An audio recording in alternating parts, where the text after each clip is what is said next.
Hello everybody, this is Plain Noises, also known as Umbra Scriptor on AO3, and this is my first time ever recording a podfic, so I apologise for any mistakes I make. And this is a reading of My Epic Academia that I wrote myself. So let's begin. Summary. Nezu thought it would be a great idea to have Class 1A partake in a special training where they have to break out of their own mindscapes. Aizawa thought it wasn't that bad of an idea, until it was Midoriya Izuku's turn. All Might should have realised 1-4 would affect how the quirk that sends the 9th user into his own mindscape. Now, Class 1A and the teachers are forced to watch from the outside, as one of their own has to travel through their own Odyssey.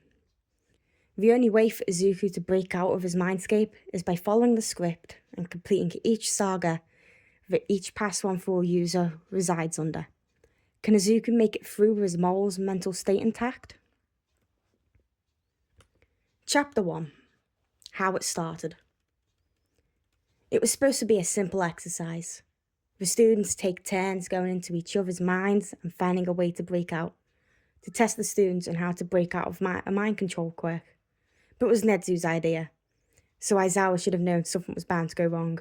Of course it would happen when it's the problem child's turn. It all started with the 2 commission workers Nezu had brought in.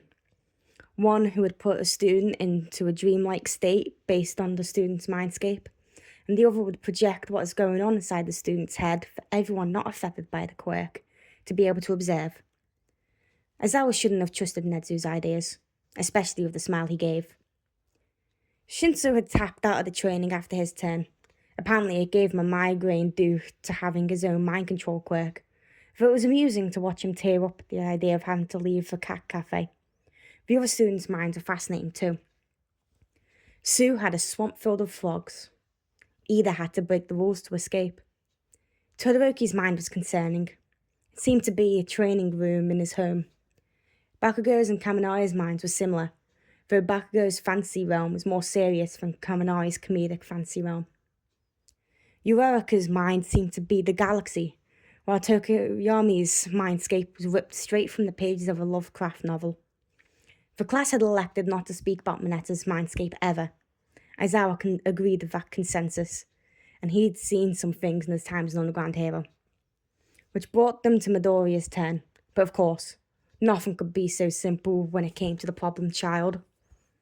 Alright, problem child, you're up next. Aizawa calls out after a 10-minute break. Get comfortable, everyone. Shinso will be rejoining us shortly. He just needed time to recover. Continue taking notes on how your classmates got out of their dreams. Maybe it'll help those of you who struggled do better. I bet it's an All Might shrine, Uraraka whispered to Sue, giggling slightly. Midoriya plays with his fingers awkwardly before taking a deep breath and nodding firmly. He sends a smile to All Might that looks more like a grimace before laying down on a mat in front of his class. The one in charge of making Midoriya enter his own mindscape gets to work. Without any warning, Midoriya lights up into green lightning, eyes glowing bright green before he slides shut and his quirk turns off.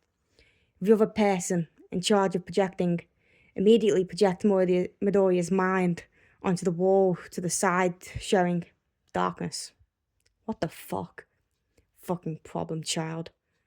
Aizawa sighs heavily as a light from a wooden torch seems to light up within Midoriya's mind. Wooden constructs around his class. His problem child was in full view, standing in front of his classmates with a familiar look of determination on his face. Seems like the chaos is about to begin, and Aizawa isn't sure if there's anything he can do to stop it now that it's begun.